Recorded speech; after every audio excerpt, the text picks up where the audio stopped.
Hey, welcome back, A-Push Kids. We're here for our next lecture, part 2 of Andrew Jackson.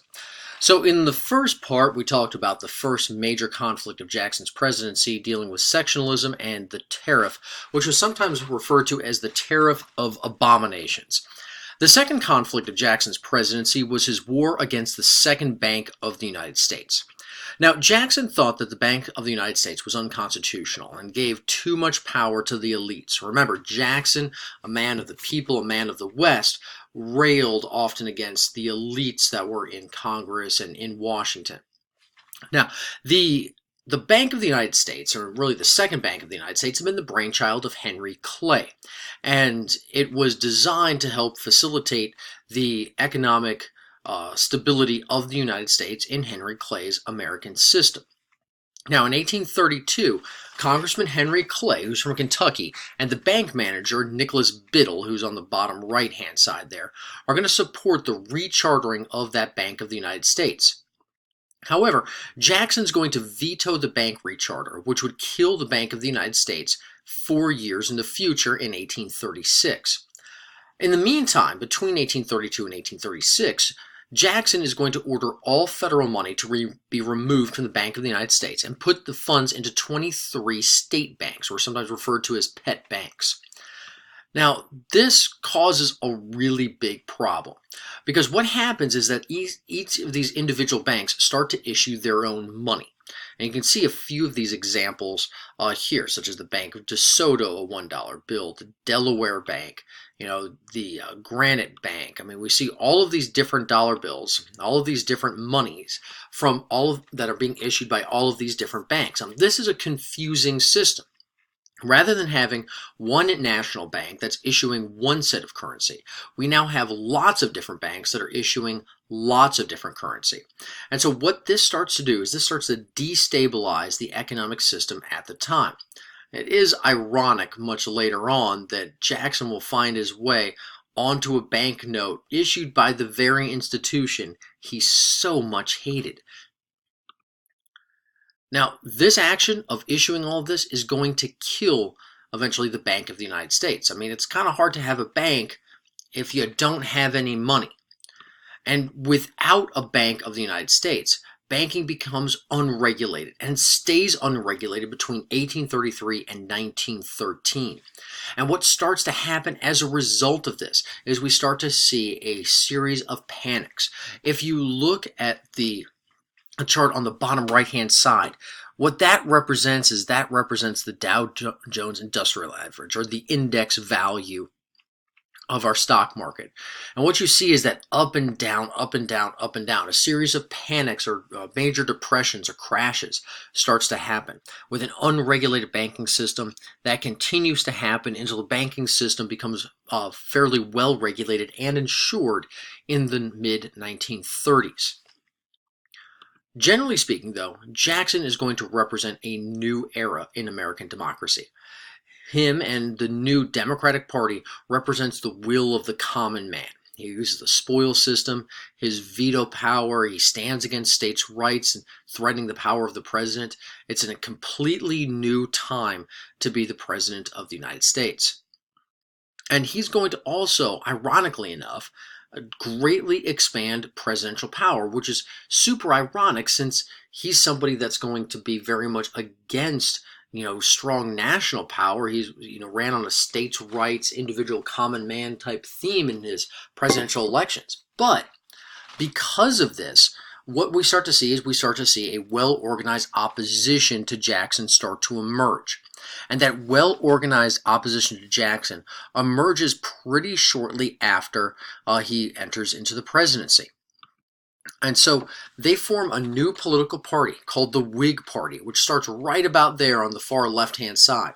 And that Whig Party becomes the opposition. We return to a two-party system, so we're no longer in the era of good feelings. That's over with. We've gone from one party now, and now we have two again. So let's examine those two political parties. So the first two-party system was the Democratic Republicans and the Federalists. And just let's review here real quick. Leaders of the party, we had Jefferson and Hamilton. The beliefs, states' rights and individual liberties versus strong central government economic planning. Strict versus loose interpretation of the Constitution. Support in the South and West, mostly support in the North for the Federalists. And the types of Americans who supported it, planters and farmers for the Democratic Republicans, and the Federalists were supported by urban workers, merchants, and the wealthy. Now, then we go, after the Federalists die off at the Hartford Convention, we then go into this era of good feelings. And then after the election of 1828, the Democratic Republican Party now is going to be split. Now it's going to be the Democrats and their opposition who are going to be the Whigs. And this is that second party system. So the formation of the party is going to be the pro-Jackson coalition. Really begins in 1824. You know, they really see themselves as the heirs to the Jeffersonians.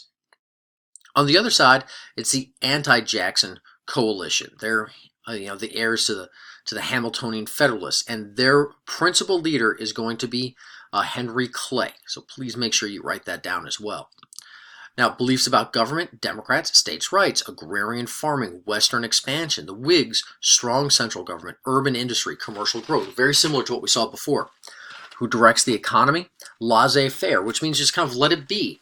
They're going to be opposed to banks, no government regulation. Where the Whigs believe in national and state-directed economies. And what type of Americans support it? Very similar to what we had before. So support by rural, South and West, some urban workers, not a ton. Whigs, on the other hand, supported by the Northeast, Northwest, merchants, some planters. But one thing to be clear here is both parties had national appeal. Neither of these parties are regional yet. Whigs, although they get much of their support from the Northeast and the Northwest, it's mostly because they're getting their support out of cities. They also see strong support in southern cities as well. Democrats are going to be much more in rural regions. So they'll be strong in northern rural regions. So both of these parties are really going to be national in nature. It's not going to be until a little bit later, and not too much later, where the Whigs will die off, and what we'll see regional political parties become the norm moving into right before the Civil War. But that does lead us to key idea number 2.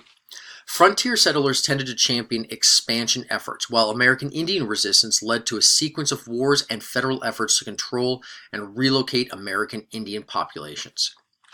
Now, by the time Jackson has entered office, Americans were spreading west in search of new lands to cultivate. And in particular, this is going to impact groups in the South, where a lot of that expansion is taking place.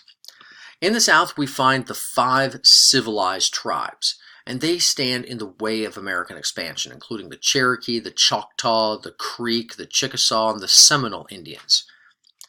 But as many of you learned, especially in 8th grade Georgia studies, discovery of gold in North Georgia in 1828 is going to change that entire relationship. The Georgia government will start to seize Cherokee land and start to give it to white settlers who are looking to exploit and mine gold. The Cherokee are going to sue and it goes all the way to the Supreme Court, and they win. And the name of the court case is Cherokee Nation v. Georgia. However, Andrew Jackson, and he's still, the Supreme Court Justice is still John Marshall. He's been there forever. He's not going to be there much longer.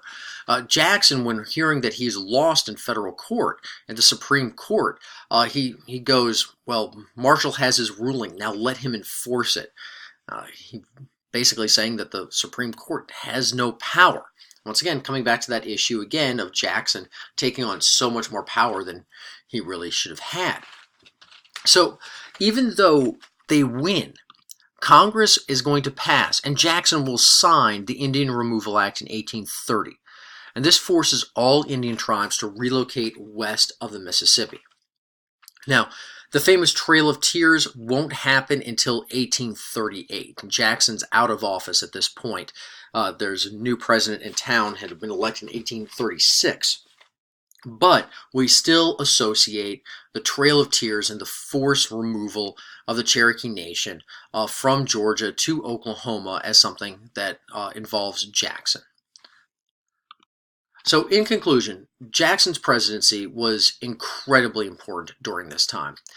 During each of these different eras in American history, we typically run across a person or a presidency that is pivotal to what happens during that particular era. In this era, it's Jackson. Jackson is so important to what happens. We see the presidency change, we see elections change, we see new political parties start to emerge, the Whigs and the Democrats. And we also see Americans continue to expand westward, and conflicts with Native Americans happen as a result of it. Well, we'll continue to talk about some of those implications, especially some social and cultural implications, next time. Until then, go Pack.